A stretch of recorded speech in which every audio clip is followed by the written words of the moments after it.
Welcome back to Purrfect Takes. I'm your host, Stephen Patton, joined as always by my co-host and dear friend, Jake McGuire.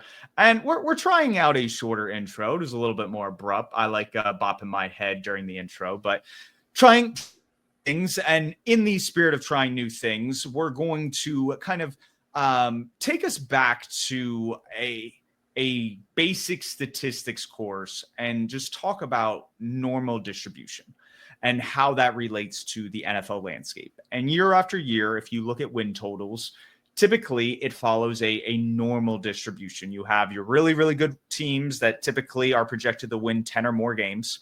And then kind of like everybody in the middle, and between 7 and 9 wins, hovering around 500 in terms of betting odds and overs. And then you have your teams that are projected to win 6 or less. And so that kind of creates 4 bins or 4 categories along a normal distribution. And for those of you guys who are watching on YouTube, there's a image kind of reflecting that normal distribution, the percentages that are in each bin. And so in this case and scenario, like we talked about, we have our bottom dwellers. We have, I think, what we'll deem the mid-pack of the NFL, our playoff hopefuls, and then our Super Bowl contenders. So those are our 4 bins. We'll start from the bottom, work our way up. Is there anything you want to touch on before we get into the meat and potatoes of this exercise? Not really. I think you laid it out pretty well. When you look at the NFL, right, and this was kind of how we were talking about regression the other week or maybe a couple weeks ago. It kind of falls in line with this bell curve or normal distribution curve if you took a statistics class, right? Teams that win 15 games, like the Chiefs and the Lions, they're still going to be good teams, but they're over there on like the third standard deviation where you see that 0.1%. They're going to come back toward the middle because that's unsustainable, right? And then a team like the Titans that won 3 games, they're probably going to go toward the middle in the opposite direction, right? Because it's hard to lose 14 games in back-to-back seasons. So everything's going to approach the middle, but there will be those teams on the outside. That's kind of why we have the 4 buckets. The 2 buckets in the middle going to have more teams, obviously, right? Because there's more mediocre teams. So we'll have to see how many teams are at the bottom and at the top. But just like Drake said maybe a decade ago now, you got to start from the bottom. So that's where we're going to go. Yeah, and we have to start there. I will say, in the spirit of numbers, 32 divides up pretty easily in the 4 bins that we're talking about. So we have 6 teams in the bottom dwellers, 10 teams in the mid pack, 10 teams for the playoff hopefuls, and then 6 Super Bowl contenders. Me and Jacob combined both of our lists and used kind of betting odds or the win totals for this year as the tiebreaker. So we'll talk about the teams that we kind of disagreed on. But outside of, I want to say, like 3 teams kind of moving back and forth between a couple lists, we were on the same page. Yeah, I was surprised that we had so much uniformity between our 2 lists, but makes sense. We both know a little bit of ball, not a ton, but really looking forward to getting into it. And like you said, we got to start from the bottom, and we ordered our own lists kind of 1 through 32, but within each tier we ordered them, and we both had the same bottom 2 teams at the very bottom this year, teams that we don't expect to do well. And unsurprisingly, I think one of them we have to talk about is the division rival New Orleans Saints. Why are they going to be at the bottom, Steven? It's hard to see their defense even continuing to just maintain mediocre play, especially with Dennis Allen out of the building. I'm not a big fan of Brandon Staley, so I think there's going to be a collapse on that side of the ball. Not a lot of youth either in terms of just a lot of draft capital devoted to that side. And then when you look on the offense, I think there are some bright spots along the offensive line. If their wide receiver room can stay healthy, I think there are pieces in place for Kellen Moore to work with. But if some of those pieces start either getting injured or not working out to the level you expect them to, then I think Tyler Shuck in this, I would say, underwhelming quarterback room is going to get exposed early and often. Yeah, they just stink straight up, right? They started the year really good last year, and this was with some stability in the coaching room. They started off with 2 heaters, right? They smoked our Panthers in week 1, and then I believe they played the Dallas Cowboys, right? And they won like 40-20 In Dallas. back-to-back 40-point games. Then after that, they just fell off a cliff. Eventually, the coach would get fired after I think it was after the Panthers beat him, Yep. right, in week 9. And they just haven't looked up since then. They didn't get a hopeful franchise QB. They used a second-round pick on Tyler Shuck. While they do have 2 young tackles, I don't have a ton of faith in the rest of the O-line. And the defense is veteran-laden, but veteran, like super veteran, like really, really old players. Cam Jordan, a stalwart for them, had 1 sack, I believe, last year in 16 games. Demario Davis isn't getting any younger. He got his ankles taken quite a few times by Bryce Young last year. I think the Saints are going to be looking at a top pick. This could be, if Arch Manning comes out, this could be one of the Arch Manning spots. Who knows? The other team that we had there, I think, could be another Arch Manning spot, but it's going to be more difficult because they currently have 5 QBs that they're trying to churn through. Report came out, I think, yesterday that Deshaun Watson is taking Shedeur Sanders under his wing and trying to teach him like starter stuff. So if Shedeur Sanders wins the starter role, that might be a big portion as to why. But the Cleveland Browns, not a very good team, I don't think. Picked number 2, right? Then they traded back with the Travis Hunter deal and all of that. But I think this is a team that's going to be bad again. I don't think they have a competent QB on the roster, to be quite frank, especially behind an offensive line that was super, super injured last season. I really hope that was sarcasm. It wasn't sarcasm, by the way. No. With Deshaun Watson taking Sanders. That was not sarcasm. That was a legitimate Joe report. Flacco is the more consummate pro on that roster. He's a guy that's been to the playoffs, has played on a more stable franchise, has played longer. Yeah, I know. I wasn't trying to bring up the Super Bowl. Like sometimes a little bit of luck is involved with a run like that. I'm just saying in terms of being a pro and being a quarterback in the NFL, I think if Flacco was the guy taking him under his wing, I'd have a little bit more sympathy for that. Knowing Deshaun Watson, like I think that just goes to the point where you said there's 5 quarterbacks in the room, and more than likely, I think Joe Flacco and Kenny Pickett will be the guys kind of day one in the first couple weeks, depending on how just they play and then injuries. So moving on, I kind of speed through this a little bit more. I think there's a couple more teams that kind of fit this bill: the Giants, the Titans. And then I think this is where we kind of get into no man's land of, do you include a team like the New York Jets, the New England Patriots? And then I think a team that we both agree on deserves to be in this is the Miami Dolphins. For sure. We kind of ran through these 3 here. The Titans, Cam Ward should bring hope, right? They signed, they remade their offensive line, but they were the number 1 pick team for a reason. I don't think it's a super large expectation for them to win a ton of games this year. They're still figuring it out, and I think they have time since, they have the number 1 overall pick. The Giants, I love what they did on defense, right? But they have another QB scenario. Their O-line is just as bad as some of these other teams we've talked about, and we'll have to see it. This was a hot seat team that we talked about, right, with Brian Daboll. And then the Dolphins, I think this might be the year that it falls through. We've talked about it a little bit in terms of like the all-in factor. I know you have a graph on your Twitter that has the all-in factor that you put out every offseason. And the Dolphins are always in the top right corner, which means they spend a ton of cap space and a ton of like draft capital to try and win it all this year. They were good at that a couple years ago when Tua was healthy the whole year, but they lose in the playoffs. Tua isn't healthy all of last year. Tyreek Hill isn't getting any younger. And I think we have to talk about the Dolphins because they made 2 trades the past couple of days. Number 1, they traded for Darren Waller, the once retired New York Giants tight end. It's funny, these 2 teams are right here. And then 2 days ago, they sent Jalen Ramsey and Jonnu Smith to the Pittsburgh Steelers for Minkah Fitzpatrick. And I think the better of a late round pick swap, like a 5th for a 6th or something like that. Perplexing, right?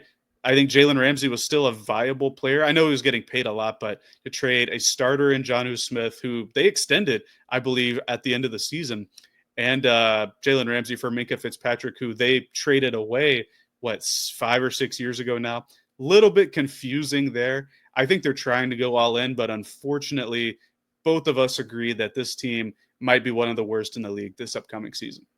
This is a team that lost a lot of talent that were on like rookie contracts. You saw Robert Hunt leave for Carolina a couple off seasons ago. Javon Holland just left this past off season. You see a ton of the younger talent that I think was giving this roster some depth is no longer on the team. And then you're adding the fact that some of your superstars are getting older, and a Tyreek Hill.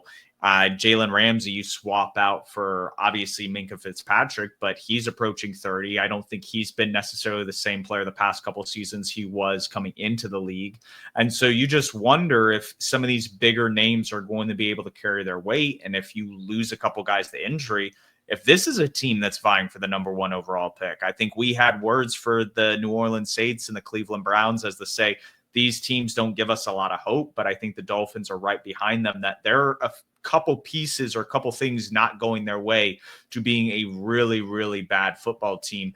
And the fact that you trade a mid-round pick to go get a guard in this year's past draft, it just, again, goes to the point that they're doubling down and they're making all these moves, and it smells of desperation. And you see it with the Giants too. I think the only team right now in this tier that I have a little bit of confidence in, and the only reason they're really in this tier and not the next one is because they had the first overall pick, is the Tennessee Titans. Like they're a team that I think they have some promise. We're going to see if the coaching staff was really the problem last year, if it was Will Levis at the helm, if they can have a little bit more cohesion going in the year two, that they could jump a tier or two, because we don't know what Cam Ward is. We just know what they were last year, and we have to kind of base this projection off that. Right. And we talk about how the Panthers kind of failed Bryce Young in year one. The Bears kind of failed Caleb Williams in year one. I think the Titans have done a good job trying to build up an offensive line, get him some targets that he's either familiar with or that are veterans in the league for some time. I think they've done a good job trying to insulate a young rookie quarterback, number one overall pick QB. The last team in this tier we debated on, we had these five the same, but then like you said, we used kind of Vegas betting odds, win totals as the tiebreaker, because those are the people who set those are a little bit smarter than we are. They know some ball as well. And while I had the New England Patriots in this tier, you had the New York Jets, their division rival. And because the win total for the Patriots is higher in betting odds right now, we deferred and had the Jets go in this category. Why do you have them as a bottom dweller as opposed to in the mid pack? I think if we're talking about a fantasy outlook, the Jets are a very tantalizing team on offense. A lot of questions, but I think when you see Justin Fields, how he feeds his number one wide receiver, you feel very happy about Garrett Wilson. When you look at the offensive line that they're building in New York, I think you feel comfortable that the running game is going to be very efficient. But I find it very hard to see anything concrete or substantial showing me that Justin Fields is a viable starter in the NFL. This is a guy that got supplanted after having a winning record in Pittsburgh, supplanted by Russell Wilson. Like, he's not a guy that can beat out like some of these journeyman quarterbacks. And so that's my reservation. And then I think on the defensive side, while I am impressed with the back end, I am a little bit concerned about the defensive line and the depth there. Quinyon Williams, Big Q, outside of him, it's just they have a couple pieces that are intriguing that have stepped up that they've drafted. I just don't know if they have another superstar to pair with him and Sauce. And so I think the defense is going to be doing more heavy lifting than it probably needs to. And that's going to cost them several games, especially in a very tough AFC conference. Or I say conference twice there, but yeah, the division. AFC. Yeah, I agree with the division. It should be much more competitive, despite us having three combined teams in this tier. But I think for me, the reason why I have a bit more faith in the Jets is that they finally have some adults in the room, right? They don't have the dysfunction of the former offensive coordinator, the QB, Joe Douglas. I don't think was a very good GM and his tenure there. It seems like they have alignment. Aaron Glenn is from New York, or not from, he played for New York. He is a no-nonsense guy. I think he has a good staff around him as well. I think that they're going to clean up a lot of the conflicting opinions that have been in the room for the last half decade with the Jets. And that's why I have a bit more faith in them. The team I had was the Patriots. So because they're the tiebreaker, we'll go ahead and move them up here with the old retro logo if you're watching on YouTube. But the reason I have more faith in the Jets is the Patriots were a horrific team last year. Like, I know they've added a ton in this offseason. Drake May has shown quite a bit, but I think that Vegas in particular expecting them to take such a huge jump. And I don't know if they're going to be able to take quite the jump from 4 wins to like 7 or 8. I think they'll win 5 or 6 games for sure, but I trust the stability more with the Jets. Why do you trust the Patriots to maybe win more games this season, being a tier above the Jets this season? I guess that's my question. I like the Jets offensive line more than the Patriots, but Mm-hmm. overall, this is a quarterback driven league. I love Drake May over Justin Fields. I think he showed a lot last year. And the fact that you do add competency along the offensive line, like drafting a guy like Will Campbell is huge. They have a couple other players on the interior that aren't necessarily scrubs that I think can provide some protection and pave running lanes. And then you look at the fact that they had Stephon Diggs and Kyle Williams. Those are viable receivers, I think, in this offense. Exactly sold on Mike Vrabel and Josh McDaniels. I think those, similar to what you were saying about Aaron Glenn, are adults in this room compared to Alex Van Pelt and Jared Mayo of last year. So those elements to me, I think the Patriots continue to win games, and that puts them in kind of this middle tier, getting outside of the bottom dwellers category because they've kind of been there the past 2 seasons. So this to me is that season where they take a jump and leap into kind of that realm of we're improving as a team. A lot of teams in this realm, 10 in particular, like you said at the start of this one, alphabetically in the NFL, we start with the 2 A teams, both bird teams, and we both had the Cardinals and the Atlanta Falcons in this tier. I think for the same reason, right? They have like infrastructure around them, but I don't know if they have enough to elevate them to a playoff hopeful team. Starting with the Falcons last year, when Michael Penix came in, there were some bright spots, I would say, but the defense was really, really bad to the point that they had 44 hung on them at home in the final game. And then the Cardinals, while I was a huge fan of what they did on defense in this offseason, I'm losing faith in Kyler Murray as a potential game changer at QB. I used to be a huge fan of Kyler, kind of disappointed me last year, and that's why he's sitting out, not him, but the Arizona Cardinals are sitting outside this playoff hopeful tier and in the middle of the pack tier. What are your thoughts on these 2 teams? I think Kyler Murray and Marvin Harrison need to get on the same page. And I don't know if Marvin Harrison's strengths really complement Kyler Murray's strengths. And I think Murray has to show a level of consistency. And I think that's possible. Like, that's within the range of outcomes. But I think we haven't really seen it. And while, like you said, the defense additions for the Cardinals, I love a lot more than the Atlanta Falcons defensive additions. It's one of those things that, again, we haven't seen these players gel. We haven't seen the free agent additions, how they're going to gel and work on this unit, to where it's hard to project how much better the defense, and then if the offense continues to improve. Because if both of those things happen, they're a playoff contender. It's just hard for me to see that, especially when they're in a pretty tough division with a team like the Seattle Seahawks, who I think their defense is a lot better, and their offense may have a better floor than the Cardinals defense. And again, I don't know. It's just that's what kind of goes through your head when you're building these lists. And then for the Falcons, I don't know. They have an undersized defense that's just going to get run on a ton. If they're able to generate negatives in terms of sacks and turnovers and get after the quarterback in that manner with some of the pieces that they added in a guy like Jalen Walker and then James Pierce, potentially that works out for you, especially with some of the safeties on the back end. But I'm just not sold on that unit. And then Michael Penix, I just don't think he has a changeup. And there's only a few balls, I think, in his repertoire. And once defenses kind of evolve in the way they cover the Falcons players, it's going to be very interesting to see if Michael Penix can kind of keep up, because that's my hesitation with the offense, that we saw 3 games with him. And I feel like with that tape, defenses might be able to adjust to where this is going to be a difficult first couple weeks for this team. You know who's been the worst team the last 5, 10, 20, 30 years at getting sacks like you're talking about? It's the Atlanta Falcons. And while I think Walker and Pierce can bring some burst and explosion from the defensive line there, it's a really small defense, like you said. Their only changes this offseason were the draft, and I believe Leonard Floyd. The only changes worth of note. So they are really banking on internal growth from who's there. Not sure if that's going to work out for them. The next kind of group here are two teams from the AFC South, and that's the Jaguars and the Colts. These are interesting teams, right? I think the Colts, for one, they could be in the playoff hopefuls, but they have so much or so many questions at QB that I'm just kind of stumped on them. I don't want to put them in that group until we know what the QB stuff is going to be.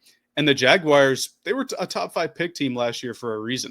Like, they still had all that talent on the team. Maybe it was coaching, maybe the players just couldn't live up to the talent, but the floor kind of fell out from under them and they ended up with a really poor season. They're going to have to prove to me that they're more than the sum of their parts in order to make it into playoff hopefuls for me. I think what's interesting is that we know what the head coach brings into Indianapolis, and he is clearly a floor raiser. He has kept this team around 500 despite backup quarterback play. And so the question I think now remains, was Daniel Jones, because he was in such a bad situation in New York, not able to look like an average starter? And the reason why I throw this out there is we saw Saquon Barkley, Xavier McKinney just leave and put up all pro seasons outside of New York. And again, this is not me saying Daniel Jones is a Pro Bowl caliber quarterback, anything of that nature, but maybe he looks average. And so if he looks average with the Indianapolis Colts and their really good roster and how well they are coached, they're a team that I think could take that jump. But again, that's the unknown. Is Daniel Jones really just a product of how bad New York was? And then in Jacksonville, it's exactly like you said. They have all this talent. They've drafted all these players within the top 10, top 5 picks over the past half decade or so. Is Liam Cohen going to be the difference maker? And if he can be the difference maker the way he was in Tampa Bay, taking them from about like an average offense from a lot of efficiency metrics to a top 5 unit, and he can do something similar in Jacksonville, I think that is what's going to kind of set these two teams up for success and whether or not they can jump past that tier. But that uncertainty is why they're here. And it's an unknown. And if those things work out for them, they're going to move up. If they don't work out for them, there's potential they're right back into either this middle level pack or maybe a bottom dweller situation like you mentioned with the Jaguars last year. I think the Colts are so interesting because the reporting is that Jones has quite the leg up on Anthony Richardson. Maybe it's just because he had more reps, right? Anthony Richardson missed mini camp with, I believe it was a shoulder injury in his throwing shoulder. That's so interesting. Then the Jags, right? For me, the X factor is Trevor Lawrence. I know Liam Cohen has to get him to his peak level, but I think Lawrence is as responsible as the coach for not reaching the levels that he did in the past, especially the last 2 seasons, right? In Jacksonville. The next kind of group here is going to be some beef teams. I have the Panthers and the Chicago Bears, both with former number 1 overall picks, right? Kind of like the Jags too. We have a little run right here, but they both have kind of resolved the O-line issues over the past couple years. We think the Bears have new coaches each over the past couple years, and while Bryce Young kind of bounced back at the end of year 2, he had the worst defense of all time on the other side of the ball. So the question is, are the Panthers' defensive upgrades enough to be able to play complementary football to the Bryce Young Panthers we saw last year? Then on the Bears side, is Ben Johnson enough of an adult and a good coach to settle everything down? Because as the season goes on, we get more and more reports about how just dysfunctional the Bears coaching staff was. They just wouldn't watch film with Caleb Williams, which is like a death sentence for a rookie QB. So both of the questions here, they have a huge issue on each team. Did they do enough to solve it? Both of these teams could be playoff hopefuls, but just like the 2 teams we just talked about, they have to prove it this year. The Panthers spent a lot of money in free agency the past 2 off seasons on defense. Didn't work out last year for them. We're hoping it works out this year. I think the things to get excited about are the additions through the draft.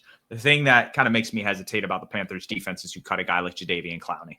And you don't know DJ Wanham's kind of health concern kind of moving forward. You don't know what Derek Brown's going to look like coming back from injury. You're hoping a guy like Bobby Brown and Turk Wharton pay off, but they've never played a snap for you. It's things like that where it's just you hope for the best.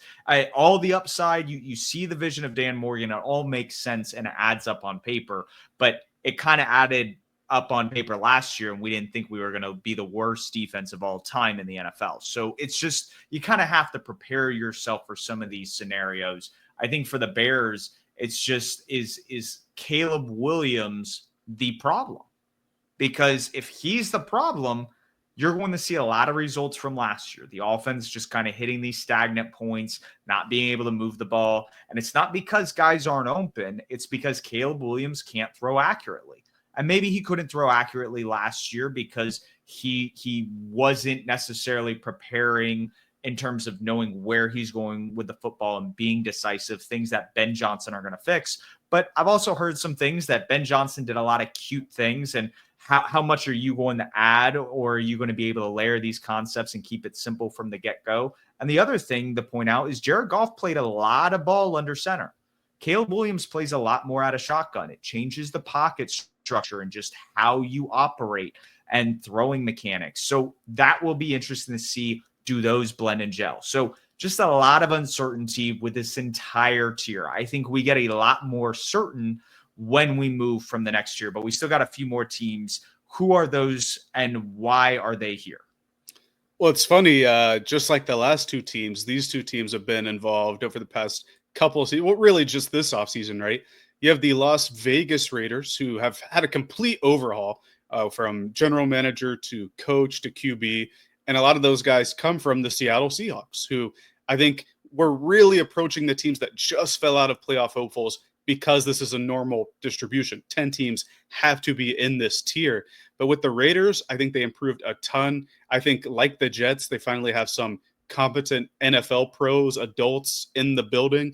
I think they're going to be an interesting team this year. And then the Seahawks, I think they're right on the cusp of making the playoffs in that division. It's a tough division, especially with the Rams. We've talked at length about how easy the 49ers schedule is this season. But I think both of these two teams have the chance to break into the next tier more so than any of the other teams we've talked about so far. When you upgrade at head coach and quarterback, that's a great thing. It's just sometimes hard to gauge what that addition looks like. And I think that'll be the best litmus test for the offensive line, the weapons that they have. Jacoby Myers, he's a good wide receiver. You still have Michael Mayer. You have obviously your all-pro stud in Brock Bowers. You just drafted Ashton Genty. There's a lot to like on that side of the ball. You're keeping continuity on the defensive side, and they've been a very productive unit at times. So a lot to be excited about. And then for the Seahawks, talk about defense, they might be a top 5 unit this year just because there are not a lot of holes on that unit.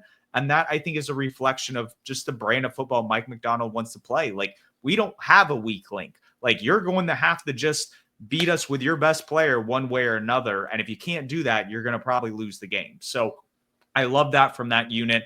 The biggest question mark is just Sam Darnold and Clinton Kubiak and that offensive line. Like, are you able to generate production without DK Metcalf and Tyler Lockett now on offense and be able to run the ball and use some play action concepts to get Jackson Smith and Jigba involved? But their wide receiver room's a little sketchy to where I feel a little hesitant there and going, this is a team that can compete with the rest of the NFC. And then similarly with the AFC, it's just a loaded conference. Like you said, somebody's got to be here. And it's interesting that the two teams that we're kind of disagreeing on who should fill out spot number 10, and you win the tiebreaker here because the NFL odds agree with you, the Dallas Cowboys. And they're a team that have been on and off kind of making the playoffs the past couple of years. They had that stretch where they won 12 wins 3 straight years with Mike McCarthy. He's no longer with the team. Brian Schottenheimer's the coach. A lot of uncertainty, but I love what they did in the draft. I love what they did in free agency. And then I love what they did trade-wise. And it reflected smart decision-making, and it could pay off. And I think they're a team with playoff aspirations that are going to be able to do that because they have the talent on both the offense and the defense to do so. Why do you think they belong here and not with the playoff contenders? I think the Cowboys are a really good team. And initially, I had them in this playoff tier, but I kind of looked at it, and I tried to balance AFC and NFC. And ultimately, I moved the team that was right here, which was an AFC team, up into playoff hopefuls and moved the Cowboys down. I think that when you look at the success of the Cowboys over the past 4 years, right? Dak's been like healthy, a lot of continuity between him and CeeDee Lamb. And now that they have a secondary pass catcher, I think that this team can be really good. It's just for me, it's hard to explain. The things that always give me hesitations about the Cowboys are still there. It's stuff like Jerry Jones not extending people till the very end, and then stuff like Micah Parsons. Is he gonna take another step? Are they gonna lock him in long term? Is the defensive line going to be good enough to stop the run? Because again, that's going to be one of the key weaknesses for them. I know with DeMarvion Overshown's injury, linebacker is going to be a weakness. Again, I wonder how the defense is going to hold up against some of the better teams in the NFC. And ultimately, that's the question I had about them. The next team that the tiebreaker was about is the exact same thing, just on steroids. I think Joe Burrow is better than Dak Prescott. I think the receivers with the Bengals are better than the Cowboys receivers. Their O-line's probably worse. I'm not going to dispute that one.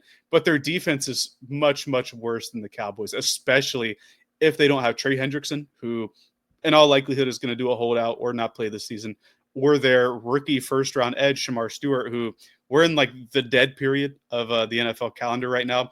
This is the perfect time to negotiate because they're not practicing or anything. Seems like the Bengals are dug in and not willing to give him the injury or the offset language in the contract. Again, really, really stupid thing there. But if the Bengals are firing on all cylinders, this is one of, if not the best offense in the league. I think that can elevate them enough. But the question is, are they going to be on the outside looking in? Because last year, they had nuclear seasons from Joe Burrow. They got a triple crown season from Jamar Chase. How much better can the offense be to offset a defense, which in all likelihood is going to be worse? So I think what's interesting is that there are ebbs and flows within the NFL, and why we talk about the Bengals offense being prolific. 2 years ago, when Brian Schottenheimer was the offensive coordinator, Dak Prescott was an MVP candidate. CeeDee Lamb was really close to getting a triple crown himself. So you saw a lot of production from this offense. And I think when you add George Pickens, who is very complimentary, this wasn't like, oh, let's get 2 wide receivers because the Eagles have A.J. Brown and Devontae Smith and the Bengals have Jamar Chase and T. Higgins. These were 2 wide receivers that make sense playing style-wise. Now, is George Pickens going to be a cancer in the locker room on the field?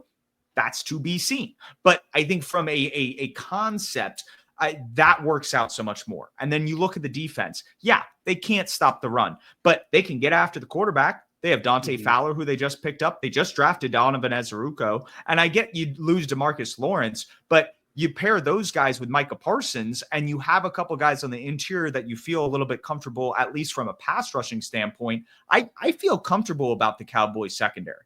I don't about the Bengals. There's just a more complete nature about the Cowboys that why I don't think, yes, their ceiling from an offensive standpoint may not be as high. I think they're just a complete team. And I think when you bring in Matt Eberflus as your defensive coordinator, you bring a little bit more stability, a guy that has linebacker background. So he's going to elevate that unit while hopefully filling in the lack of run support that you've had since he's been gone. And so if those fixes some of those issues, I think those two teams interchange a lot because who are the Bengals stopping this year? I think they've gotten worse. And then the fact that you have a developmental Shamar Stewart who you drafted in the first round and he's not practicing. What? And if Trey Hendrickson, for whatever reason, say you do fix everything, he hasn't been practicing with you guys. So what if he comes in cold and he gets injured within the first month? And now your defense is without Trey Hendrickson. And that's after paying him big bucks. I think the Bengals pay him big bucks. I'm just saying because of all this contract holdout and disputes, you could create issues for yourself from a Shamar Stewart development standpoint and a Trey Hendrickson, gearing him for maybe an injury that just impacts or derails that entire unit. It's funny that these two teams are here because they're both the Cowboys aren't cheap. They're just stupid and give into the contracts at the end. But the two teams that hold to the very last minute to extend, you asked who are the Bengals stopping? Probably these two teams at the bottom here, the Saints and Browns. But that's about it. And they play the Browns twice a year. So there you go. There's 2 dubs. But I mean, even last year, the Browns, they had Jameis Winston just firing everything downfield. Not sure we'll see that this year unless Kenny Pickett's arm gets 20 pounds heavier or something. I don't know. But the point is, these two teams were the ones that we were conflicting on here. The next 2 teams in this group, Pittsburgh, Green Bay, Rodgers has 3 teams, but these are the 2 prolific teams that Rodgers matters to right now. Yeah, it's like we're in the good tier now. Like a lot of these teams aren't going to have a ton of weaknesses. Like the Steelers, their defense, you could say their defense got better in an area of need with Jalen Ramsey with that trade. They got another tight end for Arthur Smith to do some funky stuff with. By the way, Jonnu Smith played for Arthur Smith in Tennessee, so there's some familiarity there. And I think when you talk about Rodgers last year at the end of the year, that's an upgrade over Russell Wilson and I almost said Jalen Hurts, Justin Fields. So I think the Steelers are for sure going to be competitive this season. And then the Packers just win with Matt LaFleur. They may not have stars at every position, but they have good depth, a good overall 53. And in a league where attrition is a big factor, that matters. So I think that if they can get more defensive growth with he's not new anymore, but Jeff Hafley in year 2 as the defensive coordinator, you can't really count the Packers out, even if Jordan Love didn't inspire as much hope as he did in year 1 or year 4, but year 1 as a starter. Well, yeah. And the thing is when he first started in year 1, it was all over the place. And it was just he tightened up down the stretch. They made the playoffs. He looked good in the playoffs. And then year 2, you come out, you get injured. I think there was just a learning period with how young this team is on both sides of the ball. And so I think with that additional experience underneath your belt, you're going to hopefully take a step. Now, hopefully they go from being this team that hovers around being just in the playoffs to making a push for a Super Bowl. And that's going to be determined this year. Can those younger players that you just discussed take that leap? For the Steelers, this gives off that, hey, we're going to try to put our chips in the middle a little bit and do it strategically in a way that makes sense and see if it pays off. And so a team build that I want to kind of bring the light. A couple of years ago, the Steelers, I think they racked up 10, 11 wins to start the year. They were like 10-1, 11-1. Obviously, Big Ben was there. You go back to, I believe, 2012, the Tennessee Titans, I think, were the number 1 seed with Kerry Collins. 2019, Ryan Tannehill with who at offensive coordinator? I think it was Arthur Smith. You have Ryan Tannehill, Derrick Henry. You just really have A.J. Brown as your number 1 wide receiver. And so you see these kind of, like, I wouldn't say like prolific offenses, but these funky kind of team builds that make it work with a veteran quarterback, with an offensive coordinator that's definitely leaning towards running the ball more and opening up play action looks. And I think Omar Khan's built this offensive line to where, hey, you can hand it off to Caleb Johnson and Jalen Warren. Let them be the heavy lifters. You have Pat Freiermuth, Jonnu Smith, Darnell Washington that all give you very interesting kind of facets from a tight end standpoint. So you have Pat Freiermuth, who can be your traditional just receiving tight end, Jonnu Smith, who can be your gadgety yak tight end, and then Darnell Washington is like an extra tackle on the field. Like, you can play 6 offensive linemen playing 12 personnel with him on the field. He's just that big of a dude. And so then DK Metcalf becomes that number 1 option. And a lot of your other weapons just become these tertiary guys like your Alan Lazards that Aaron Rodgers has played with most of his career. So I think there is a pathway for the Steelers team to actually win a lot of games, potentially be a division winner in the regular season. But when you look at just how old this team is with TJ Watt, we talked about the trade earlier with Jalen Ramsey, getting all these players to where you're a top 5, like, oldest team, you are really all in on this year working out. And what's cool is they can clean the slate and start over again next year. And they're accumulating draft capital that they could go get a quarterback next year. And I think that is the goal, is like, hey, we can try to make this work where we aren't doing what the Dolphins have done the past couple of years, or even the Jets did with Aaron Rodgers. And we're pretty much back up is against the wall. We're throwing everything we have at this problem. It's being strategic, like, hey, maybe there's an avenue that we can somehow find a way to win 12, 13 wins because this makes sense. And this would be that surprise team, in my opinion. I couldn't agree more, especially in a draft next year where, I know I've said it a couple times, but there's like anywhere between 6 to 10 different QBs vying for being a first-round pick right now. Obviously, we're not going to have 10 first-round QBs, but there are quite a few good young QBs. The next couple teams are teams that we think have found their QBs of the future. Some of them have performed. Actually, all 3 of these teams have had historic, at the time, rookie seasons, right? Herbert, excellent rookie season, approached the yardage total for a rookie. he might have broken. I don't remember. Stroud, really good rookie season, brought his team to the playoffs. And then Jaden Daniels last year, probably the best rookie QB season ever, right, in the modern era, in terms of EPA at least.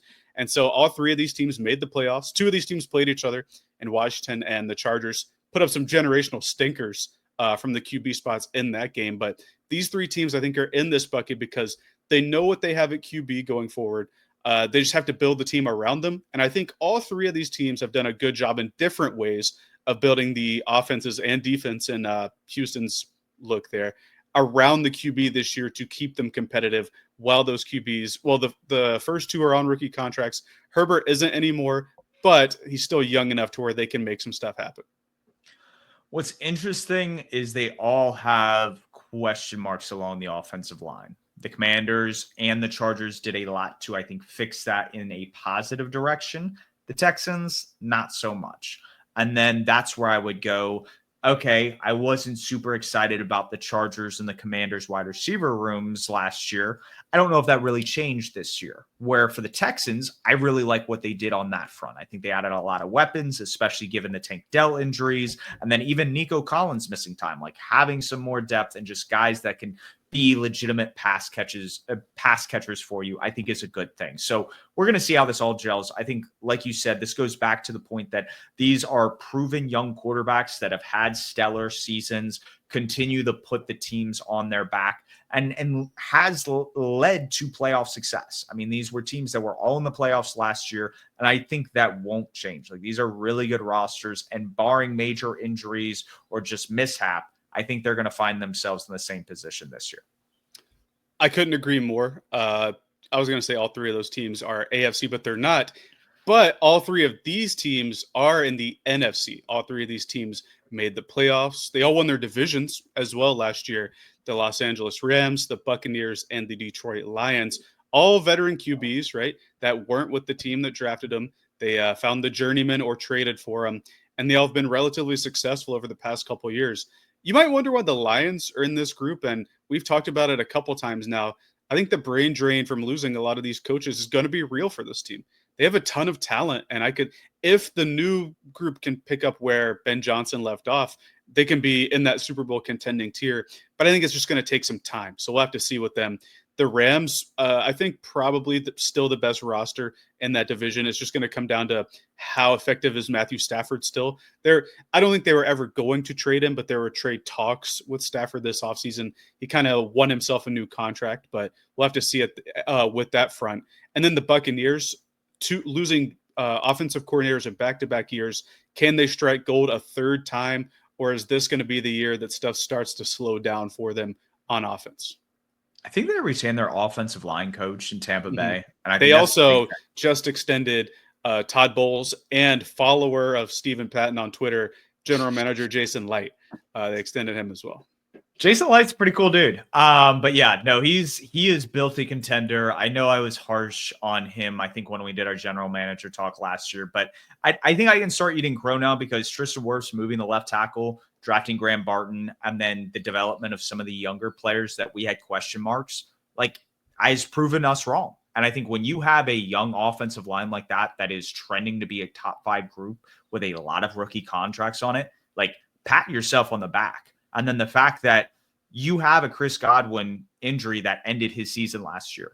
And while you appreciate everything he's given you and you extend him to a sizable contract extension, you draft Emeka Egbuka, who I think is his replacement moving forward. And I think that's good that, hey, we don't have a need right now, but we don't necessarily know what we have with Godwin left. And to have a guy that can be that guy, and then Mike Evans on the outside, Bucky Irving and Rachaad White in the backfield, there's a lot to be excited about in Tampa Bay on the offensive side. They do a lot on the defensive side this past offseason with adding Hassan Reddick and some of the pieces they added, I believe, in the secondary. So there's some room for growth on both sides. And if they're able to take a step despite losing Liam Cohen, this is a team that could be vying for an NFC championship. Because they have the pieces. Like, it's just a matter of, do things break right? End of December, January, February, et cetera, et cetera. Rams, it's going to come down to Matthew Stafford and Puka Nakua's health. Has the past couple years. If they're healthy, they're one of the best teams in the league. If they aren't healthy, like, I don't know what to tell you. Like, they were the only team this past year in the playoffs that gave the Eagles fits. Like, everybody else, they kind of steamrolled. Like, the Packers, they completely dominated. They mopped the floor with the Commanders, and then they spanked the Chiefs. The only team that really had them on the edge, and if Jalen Carter hadn't stepped it up and just completely dominated, maybe the Rams are the team that make it to the Super Bowl and whatnot. So again, that's really the only discrepancy. And then Jared Goff and the Lions, like you said, I think it's just the coaching turnover has them down from being a Super Bowl contender. But if their defense stays healthy, maybe there's defenses playing at the same level they were at the top of the year, and you just have these 2 top 5 units on either side from a talent standpoint, and it just doesn't matter. But I think the interior offensive line concerns also raises kind of that question of, can they keep that same offensive efficiency? And we're going to find out. So one last team, I believe, before we move on, and that is another team that we kind of were on the fence about. And I like where Jacob's head was at, but unfortunately the market agreed with me. He had the Denver Broncos as a Super Bowl contender. The way the market views them, they kind of view them as this playoff hopeful tier.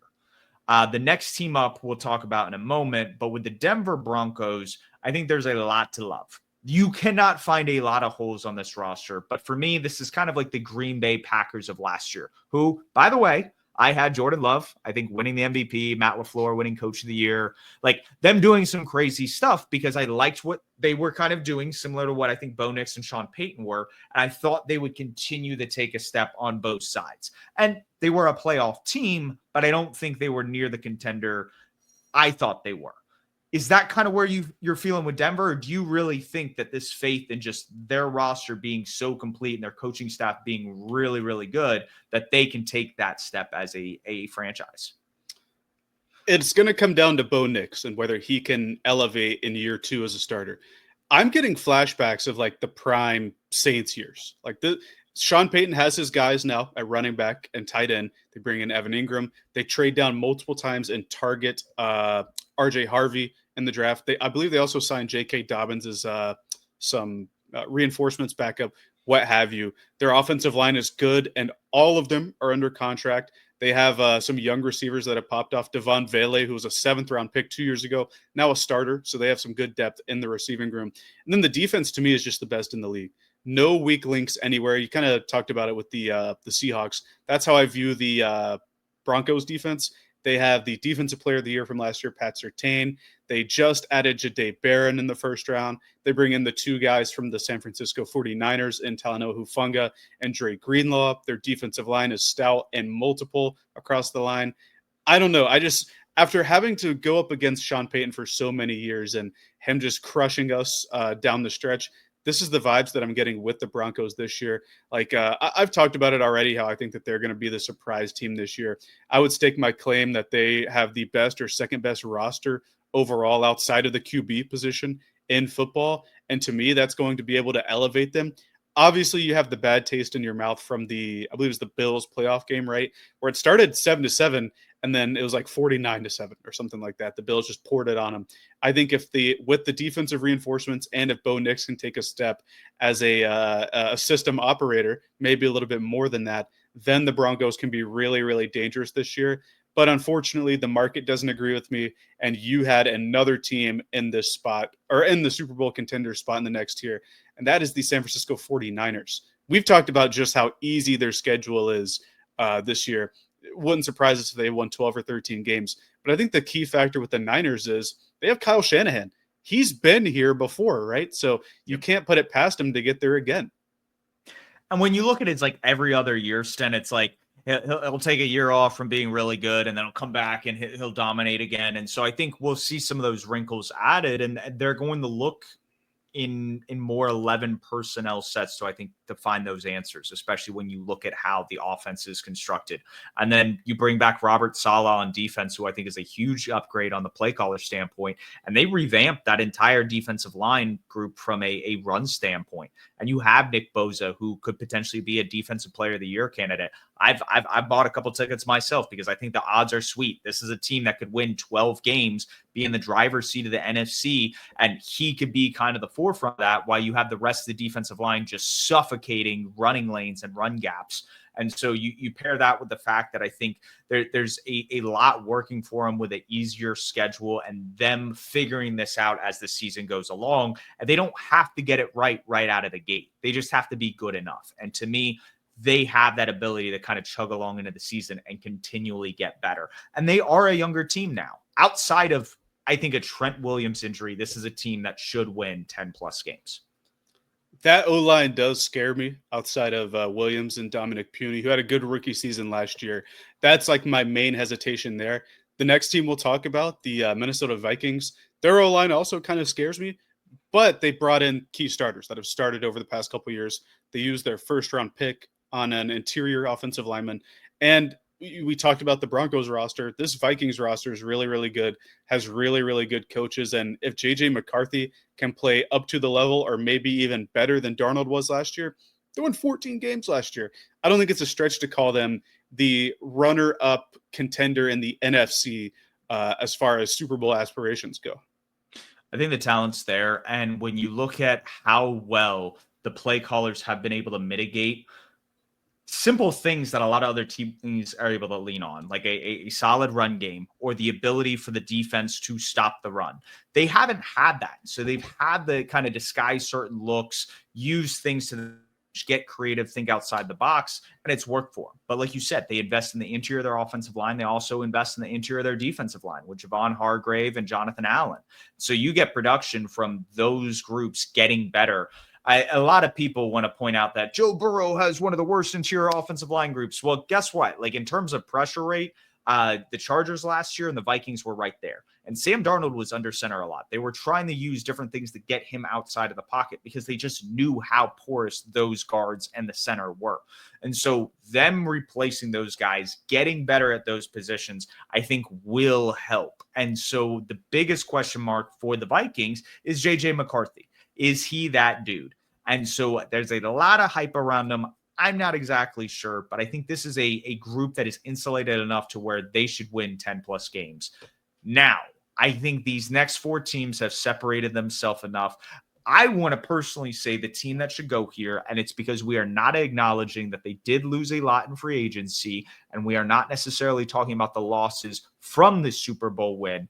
I think it's the Philadelphia Eagles. I think when you lose a guy like Chauncey Gardner-Johnson, you lose guys like Milton Williams and key depth pieces on both sides. Mekhi Becton left, and he was a huge right guard staple that helped pave some of the lanes that Saquon Barkley was able to run through.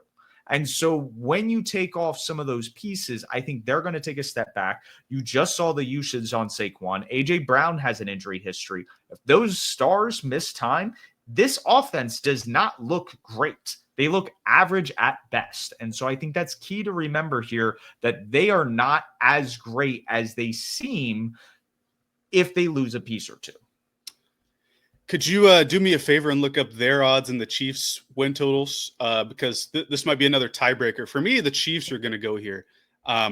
You can't ignore. They're both at 11.5. The four teams we're talking about are all at 11.5. So that's why I said. So we're all okay. Yeah. They're all the same group. I'm just saying, like, I think the Eagles should be at the tail end.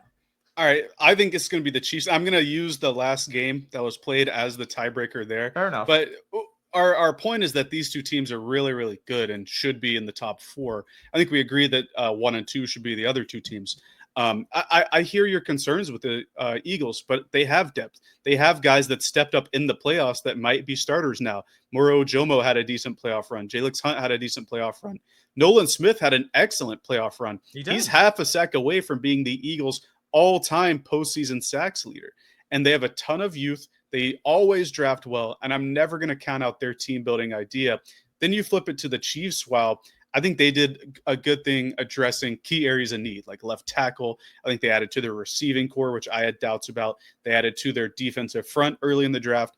I have more questions about their starters and their depth than I do the Eagles. And for me, that's why I have the Chiefs at 4, but they also have Patrick Mahomes, right? They also have Andy Reid. So I could certainly see the argument as to flipping them to 3. But because our next available tiebreaker will have been the most recent game, I'm going to have it as 3 and 4 here. And I think that's fair. Yeah, and this is, I think it's, again, a toss-up because, again, I'm pointing out losses that we don't know the full extent of. Mhm. Milton Williams and Josh Sweat, I think, helped elevated Ojamo and Nolan Smith's game. Are they going to be as efficient when those guys aren't able to rotate in and keep them as fresh? And so that's just kind of where my question goes on that depth standpoint. For me, the Chiefs with Andy Reid and Patrick Mahomes, we've seen a lot of fluctuation on the offense and defensive side. They're always in the AFC Championship game. Like, that's just, to me, that's where you see the drop off so much with the Eagles when everything isn't going right. We haven't seen that major drop off because of Andy Reid and Patrick Mahomes. And so that's just, for me, I'm looking at a half decade span, and I think you're right in assessing that, hey, we should probably judge the last year a little bit more. The last two teams, I think, definitively, because they have two of the hottest quarterbacks right now in the NFL. They have some of the deepest rosters. I wouldn't necessarily say they're the most star-studded, but again, that depth is a huge reason why I think they're 1 and 2, and that's the Ravens and the Bills. Who would you say is above the other one? Do you think they're neck and neck? Like, what is the vibe here? For me, I think the Ravens are a better team overall, but I think I could buy the argument that Josh Allen is a better quarterback. But again, that argument could go back and forth all day, and that's not what we're necessarily talking about today. Well, I'm not going to buy that argument because I think Lamar Jackson's been the best quarterback in the NFL. Maybe the last 2 years, especially this past year, I think he was the best. Josh Allen was worthy of an MVP vote and ultimately ended up winning it. But Lamar was first team All-Pro, won the MVP a couple years ago. Really good statistical season from an efficiency standpoint and from like a running the ball standpoint. But I think I agree that the Ravens roster is probably a little better overall, right, than the Bills. The Bills probably have the better O-line, but I think the Ravens have the better defense and probably better pass catchers now that they added DeAndre Hopkins.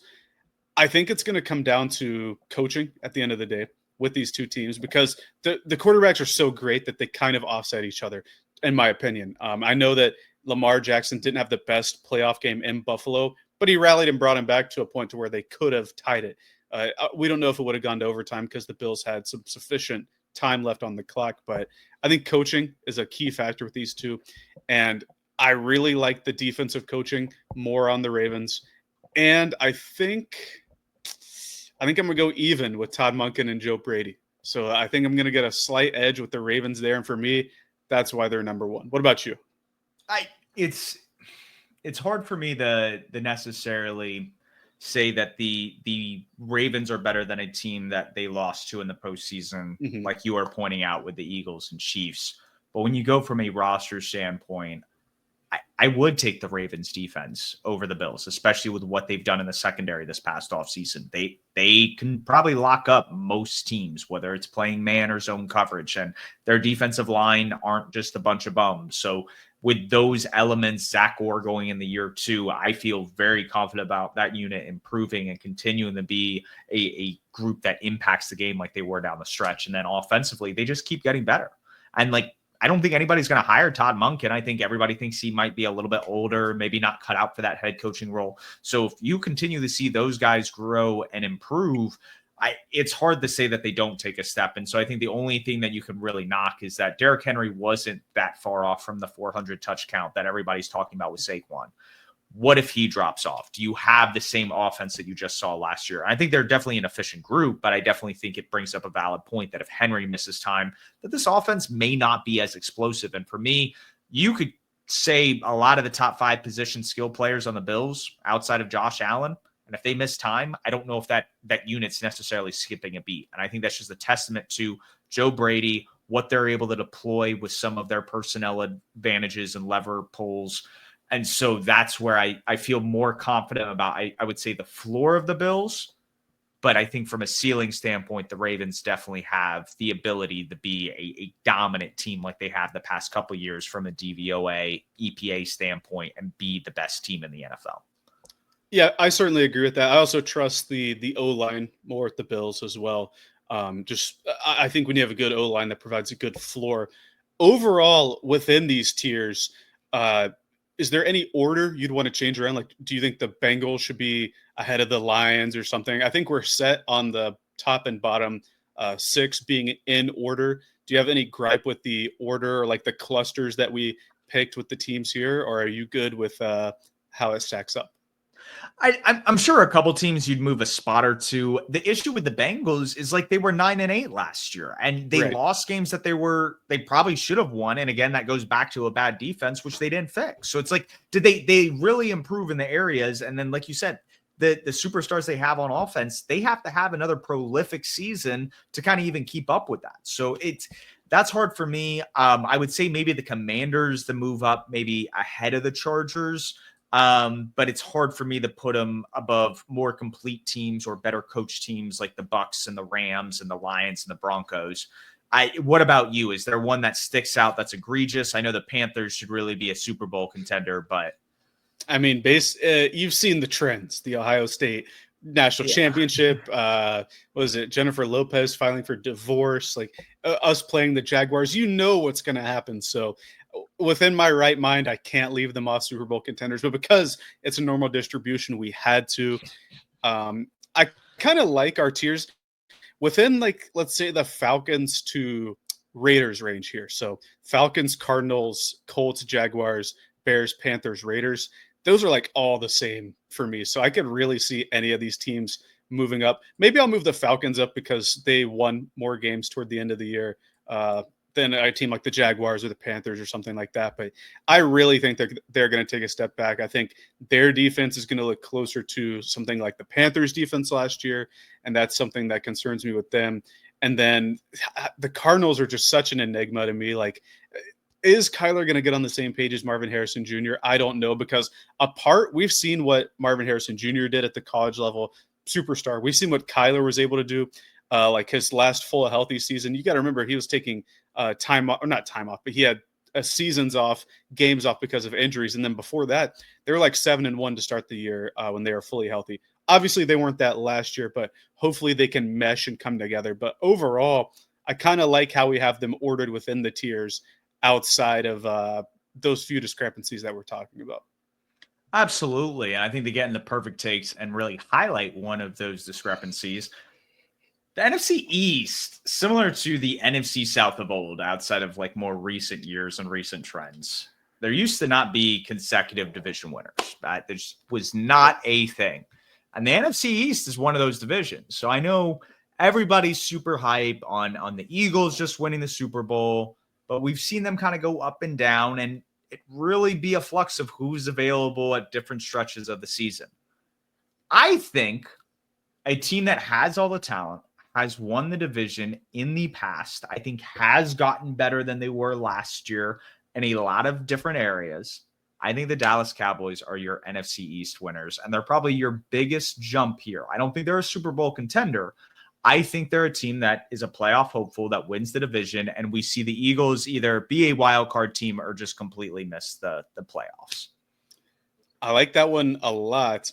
I was kind of going to go in a similar direction, but maybe more vague. I was going to say 2 teams from the mid-pack and below make the playoffs.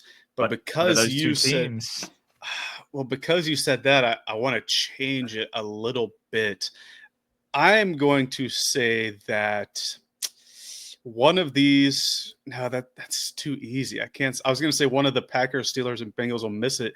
But 2 of these teams probably will miss it because there are 16 teams in these 2 groups and 14 make the playoffs right now. So, man, maybe. I'll say right here. I'm officially green lighting this take now. I've been teasing it for months now. Denver is going to win that division. Now that we have the tiers racked up right here, I had the Broncos like right here in my tier list. Obviously, we had a discrepancy, and because the tiebreaker we established was win totals, I moved the Broncos down and we moved the Niners up, or I moved the Niners up. You already had them up there.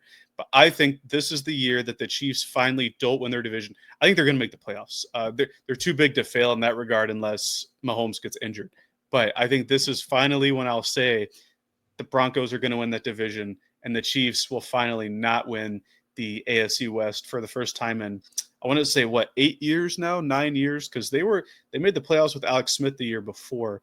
I don't think they won the division though. So the last 8 years, it's over. They might go back the year after that, but the Broncos are winning that division. I'm just gonna put this out there in the ether. I think Tom Brady, as long as he started the majority of the season, they won the division. I think the only time they lost was in 2008, which that was a crazy year from just the AFC East in general. I think you had no Brett Favre wasn't. I think he joined the Jets the next year, but you had like Chad Pennington that year. That was just, it was a crazy mishap because Matt Castle, he wins 10 games and they don't make the playoffs, which is unheard of. So I think I disagree with it, but I like the boldness of it. You can't bet against Mahomes and Reed at the end of the day. Well, the thing I'll say about the Brady era is historically that division didn't have a ton of good coaches outside of Belichick and didn't have a ton of good QBs outside of Tom Brady during that stretch. All due respect to the Mark Sanchez's, the Chad Penningtons of the world. This year, look at that AFC West. You have Reed and Mahomes. You have, I'm a little bit lower on Bo Nix, but I'm a lot higher on Sean Payton. As much as I hate the guy, he's a brilliant offensive mind. And Vance Joseph has done that defense like wonders over the past couple of years. The Chargers have Harbaugh and Herbert, and now the Raiders have Pete Carroll and Geno Smith. So this is going to be a competitive division. Maybe the Chargers win it. I don't know. But I'm going to go out on a limb and say the Broncos overtake the Chiefs and win the division this year. I like it. And with that, it wraps up our tiering the NFL teams episode. Thursday, we'll either be back with another kind of cool topic during the offseason that we've been touching on, or we'll continue our Mount Rushmore series. To BD. Anything else before we sign off? Nope. Follow us on the socials, YouTube, Twitter, Spotify. Like or dislike, do whatever you got to do. But yeah, like you said, we'll be back on Thursday with something other than tiering the teams, unless we want to tier like the logo. This is a logo tier list. So unless we're doing that next or on Thursday, we'll be back with something different. But until then, keep pounding.